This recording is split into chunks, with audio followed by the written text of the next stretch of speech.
Bien, bonjour, je vais poursuivre le cours sur les glucides du module de biochimie structurale et j'arrive au cours numéro 2. Alors, je vais donc,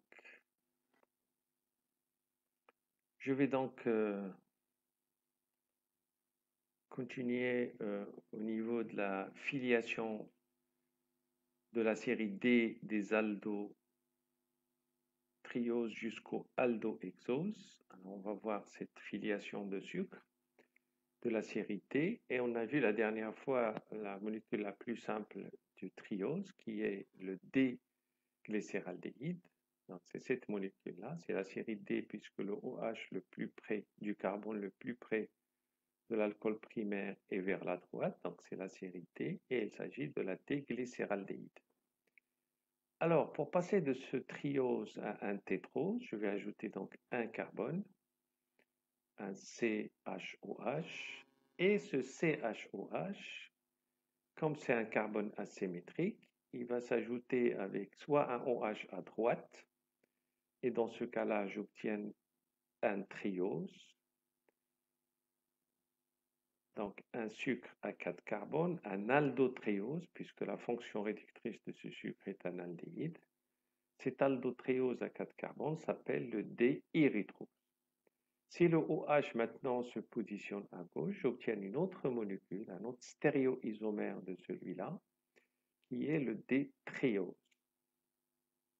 Alors maintenant, le passage d'un sucre à 4 carbones à un sucre à 5 carbones, c'est-à-dire à un pentose, un aldopentose, je vais ajouter donc un cinquième carbone asymétrique ici, avec soit le OH à droite, et j'obtiens le D-ribose, c'est un sucre qui est extrêmement important. Donc le D-ribose, il a un OH à droite, un deuxième OH à droite et un troisième OH à droite. C'est donc un pentose à 5 carbones avec des OH tous vers la droite. Si maintenant le OH se positionne à gauche, à partir de ce D-érythrose, j'obtiens le D-arabinose. Je reviens à l'autre configuration ici, qui est le D-triose. En lui ajoutant un carbone, j'obtiens le D-xylose, ou alors avec une position à droite pour le D-xylose, ou alors une position à gauche, et c'est un sucre à 5 carbones qu'on appelle le D-lixose. Alors, je poursuis à partir des pentoses pour obtenir des hexoses, c'est-à-dire des sucres à 6 carbones, des hexoaldoses, puisque la fonction réductrice de ce sucre est un aldéhyde. Et donc, si j'ajoute au déribose un carbone asymétrique ici avec soit le OH à droite et j'obtiens le D-allose, soit un carbone avec le OH à gauche et j'obtiens le D-aldose. À partir du D-arabinose, qui est un pentose, je vais obtenir deux hexoses. Le D-glucose, c'est une molécule extrêmement importante. Le D-glucose, il a donc une fonction aldéhydique et il a 1, 2, 3, 4 carbones asymétriques avec comme disposition droite, gauche, droite, droite des OH. J'obtiens un deuxième sucre, c'est le OH se positionne à gauche, qu'on appelle le mannose, le D-mannose, qui est un sucre très important. Le D-mannose, il a 2 OH gauche et 2 OH droite. À partir maintenant du dihexylose, je vais obtenir le D-gulose quand le OH est à droite, ou alors le D-idose quand le OH est à gauche. Et pour finir, à partir du D-lixose, je vais obtenir soit le D-galactose avec le OH à droite, ça c'est un sucre qui est très important. Le D-galactose, vous avez ici le suffixe lactose, ça vient du lait, de ce qui est lacté, parce que le galactose est un sucre qui se trouve dans le lait des mammifères. Alors pour retenir ce D-galactose, sachez que c'est un sucre à 6 carbones avec une fonction aldéhyde, et il a comme OH droite, gauche, gauche, droite. Et finalement, à partir de ce D-lixose, si le OH du carbone que je viens d'ajouter est à gauche, j'obtiens le D-tallose. voilà la filiation de la série D en partant d'un triose jusqu'à un exose. Alors, on peut faire la même chose pour la série L. C'est exactement la même chose, le même raisonnement. Et si je reviens maintenant à ce tétrose ici, ce tétrose qui est le D-érythrose, et si je le compare avec le D-triose, alors je constate que c'est exactement les mêmes molécules qui a la même composition en termes d'atomes, sauf qu'ici, la seule différence, c'est qu'ici le OH est à droite, alors qu'ici le OH est à gauche. Alors ce sont donc des molécules qui sont des stéréoisomères, mais qui ne sont pas des énantiomères. Ils ne sont pas images l'une de l'autre dans un miroir. Ils ne sont pas images. Ils sont ce qu'on appelle des diastéréoisomères. Alors qu'est-ce que ça veut dire des diastéréoisomères? L'appellation diastéréoisomère s'applique à des molécules qui ont au moins 2 carbones asymétriques, c'est le cas ici, j'ai 2 carbones asymétriques, et qui ne sont pas des énantiomères. On va donc parler de diastéréoisomères. Les diastéréoisomères ne sont pas des énantiomères, et ce sont donc des molécules ayant au moins 2 carbones asymétriques, mais qui ne sont pas des énantiomères. Alors, ces deux molécules ont 2 carbones asymétriques, c'est-à-dire qu'ils vont avoir 2 à la puissance 2, ça fait 4 stéréoisomères. Ici, on a les 2 stéréoisomères de la série D, et bien sûr, on peut avoir 2 de la série L, ce qui nous donne le nombre de stéréoisomères qui est égal à 4. Alors maintenant, de la même chose qu'on peut faire la filiation du sucre à 3 carbones jusqu'à sucre à 6 carbones pour les aldoses, on peut le faire aussi pour les cétoses, c'est-à-dire les sucres qui ont comme fonction réductrice une cétone. Alors voilà le sucre le plus simple des cétoses, c'est un triose, mais qui a une fonction réductrice cétonique ici. C'est la dihydroxyacétone. Si je passe, alors bien sûr, il y a moins de sucre dans la filiation cétose, puisque au lieu d'avoir, comme tout à l'heure ici, une molécule qui a un carbone asymétrique ici, là, avec la dihydroacétone, on n'a pas de carbone asymétrique, ce qui fait que déjà à ce niveau-là, on n'a qu'une seule molécule, on n'a pas les deux configurations D et N. C'est une molécule qui est parfaitement symétrique. Alors, à partir de cette molécule qui est la dihydroxyacétone, si je passe d'un triose à un titrose, c'est-à-dire à un sucre à 4 carbones, et dans ce cas-là, le sucre est un cétose, je vais ajouter donc un carbone ici avec un OH à droite, puisque je ne traite que la série D. Je ne parlerai pas de la série L. La série D, c'est une série où le OH du carbone le plus proche de la fonction alcool primaire est à droite. J'obtiens donc ce sucre, ce tétrose, ce tétrocétose, qui est le érythrulose, le D-érythrulose. Si maintenant je passe à 5 carbones, j'ajoute donc un COHH avec le OH à droite et j'obtiens à partir du D-érythrulose le D-rubulose, ou alors si le OH est à gauche, j'obtiens le D-xylulose. À partir de ces pentoses, je vais obtenir des exoses en ajoutant encore un carbone ici. Si le carbone est à droite, j'obtiens le D-psychose. C'est un exose à 6 carbones avec comme fonction réductrice une cétone. Si le OH est à gauche, j'obtiens le D-fructose. Alors c'est un sucre qui est extrêmement important, le D-fructose. c'est exactement la même chose que le glucose. C'est comme si vous écriviez le glucose, sauf qu'au niveau du carbone 2, vous mettez une fonction cétonique, mais pas le COHH comme dans le glucose. Donc, vous changez juste le carbone 2. Donc, le D-fructose a donc une cétone, OH à gauche, OH à droite et OH à droite. À partir du pentose, qui est le dexululose, je vais obtenir soit le D-sorbose quand le OH est à droite, ou alors le D-tagatose quand le OH est à gauche. Voilà la filiation de la série D du cétotriose au cétohexose. Alors là, j'arrive à un certain nombre de définitions, dont certaines on les a déjà vues.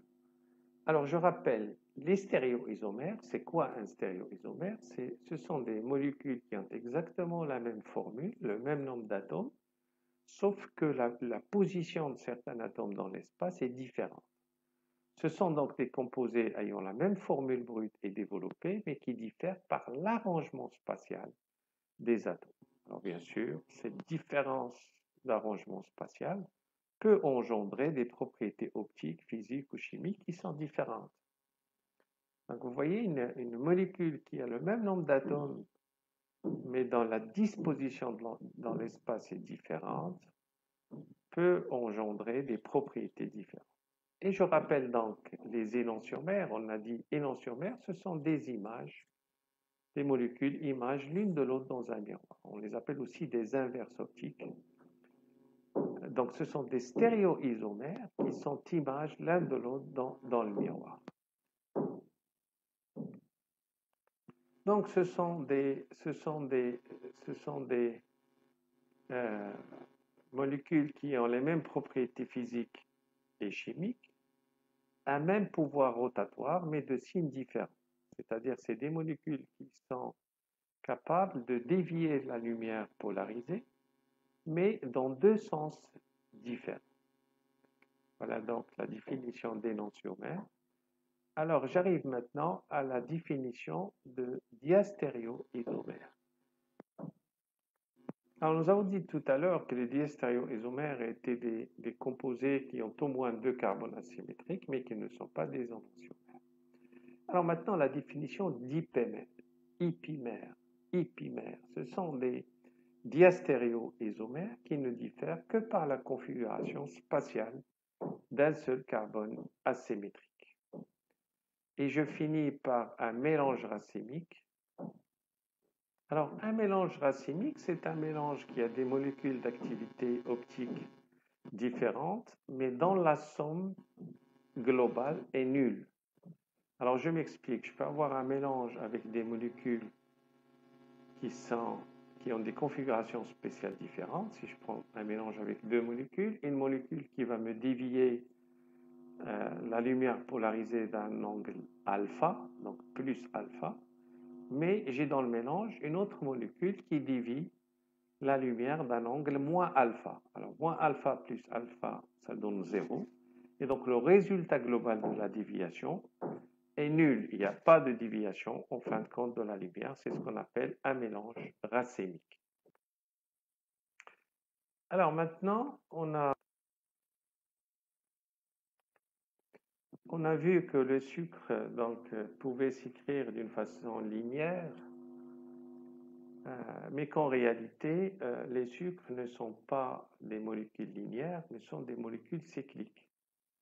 Parce que certaines de ces propriétés ne s'expliquent pas par des écritures linéaires.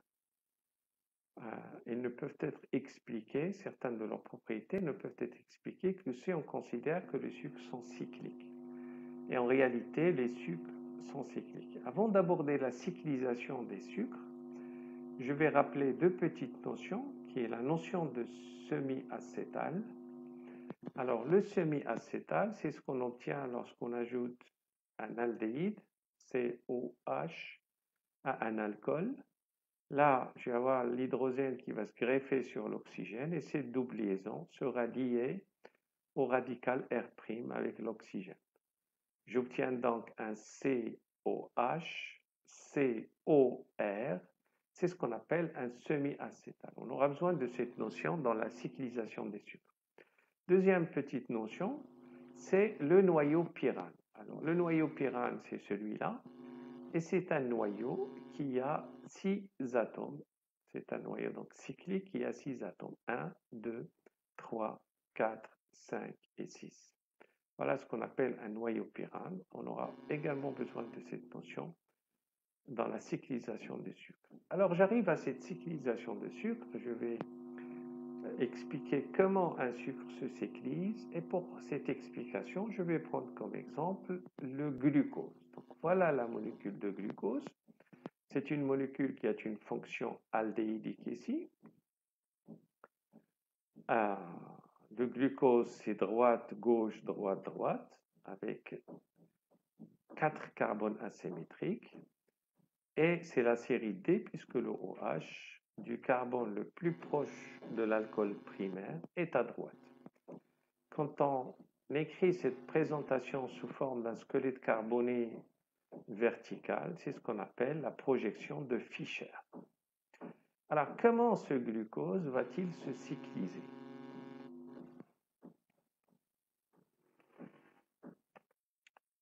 Alors, pour passer à la forme cyclique du glucose, on va commencer par une hydratation, c'est-à-dire l'ajout d'une molécule d'eau. Et cette molécule d'eau, HOH, va se greffer sur le carbone 1 sous forme de OH, et l'oxygène aussi va recevoir un hydrogène de l'eau pour devenir une fonction hydroxyle OH. Alors, si j'hydrate ce carbone-là, je passe d'un carbone ici qui n'était pas asymétrique à un carbone qui est devenu asymétrique. Et quand il est devenu asymétrique, le OH ici peut se positionner aussi bien à droite qu'à gauche. Et donc j'ai deux possibilités. Voilà la première possibilité où le OH se positionne à droite et la deuxième possibilité où le OH se positionne à gauche. On obtient un hydrate d'aldéhyde. Alors dans cette cyclisation, je vais pouvoir la faire, je vais pouvoir cycliser en retranchant une molécule d'eau entre le carbone 1 et le carbone 5. Donc là, j'élimine une molécule d'eau et je crée un pont oxydique entre le carbone 1 et le carbone 5. Voilà le pont oxydique et je suis passé donc à une forme qui est cyclique. Je ne suis plus dans une forme linéaire, mais une forme cyclique. Alors, la même chose ici, sauf qu'ici le OH est à gauche alors qu'ici est à droite. Et cette forme cyclique va me donner cette fonction semi-acétalique qu'on avait tout à l'heure. Voilà l'oxygène, le carbone et un OH. C'est donc le semi-acétal avec un pont oxydique 1,5 entre le carbone 1 et le carbone 5. Cette représentation cyclique est dite représentation de Tollens. Alors, après cette représentation, il y avait un autre chercheur, Haworth, qui a développé un peu la représentation cyclique du sucre et il a proposé cette présentation-là, qui est exactement celle-là, sauf que Haworth avait proposé d'écrire le carbone 1 à droite, le carbone 2, le carbone 3, le carbone 4, le carbone 5 et le carbone 6 qui est en dehors du cycle. Alors, Haworth avait établi une règle, il a dit tout ce qui est à droite du squelette carboné va s'écrire vers le bas et tout ce qui est à gauche du squelette carboné va s'écrire vers le haut. Je m'explique. Pour le carbone 2, j'ai le OH qui est à droite, donc il va se positionner vers le bas dans la représentation d'Haworth. Le OH du carbone 3, il est vers la gauche, donc il va se positionner vers le haut dans la représentation d'Haworth. Le carbone 4 a le OH à droite, donc il se positionnera vers le bas. Alors, la série D, puisque je suis au niveau d'un sucre de la série T.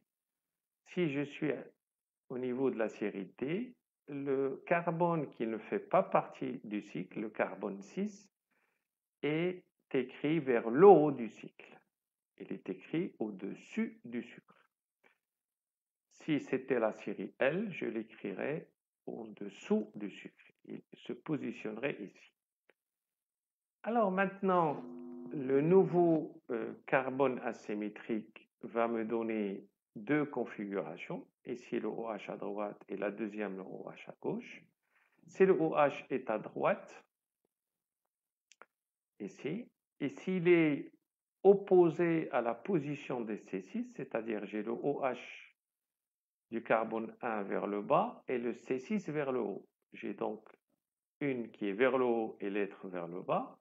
Ce sont deux orientations opposées, c'est ce qu'on appelle la configuration trans.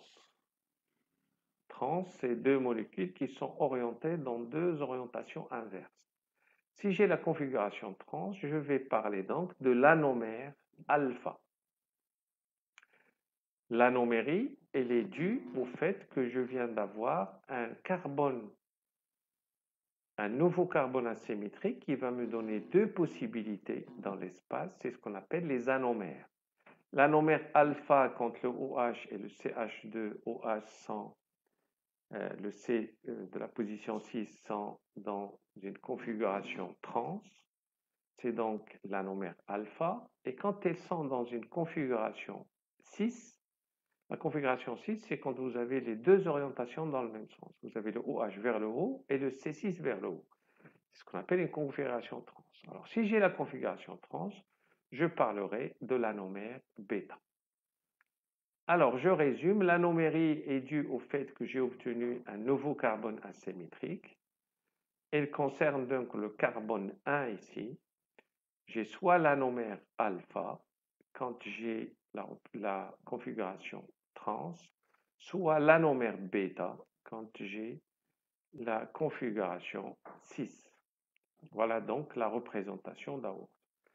Alors, pour avoir une appellation qui rend compte de cette cyclisation, Haworth avait proposé l'appellation alpha D. Alpha, c'est l'anomère alpha. D, c'est la configuration D où le OH est à droite du cycle carbonique. Ici, le C6 est vers le haut. Donc, c'est la configuration D. Glucose, c'est parce que je suis en présence de la molécule de glucose. Pyrano, c'est pour rappeler que le cycle qui est formé est un cycle pyrane.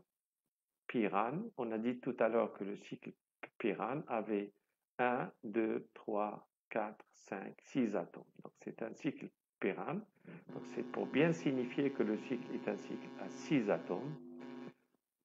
Alors, ose, c'est pour dire l'ose. Donc voilà, l'appellation complète est l'alpha-D-glycopyranose. Alors qu'ici, on va parler du bêta-D-glycopyranose, puisqu'on est en présence de l'anomère bêta. Voilà, j'ai fini mon deuxième cours sur les glucides. Je vous remercie pour votre attention.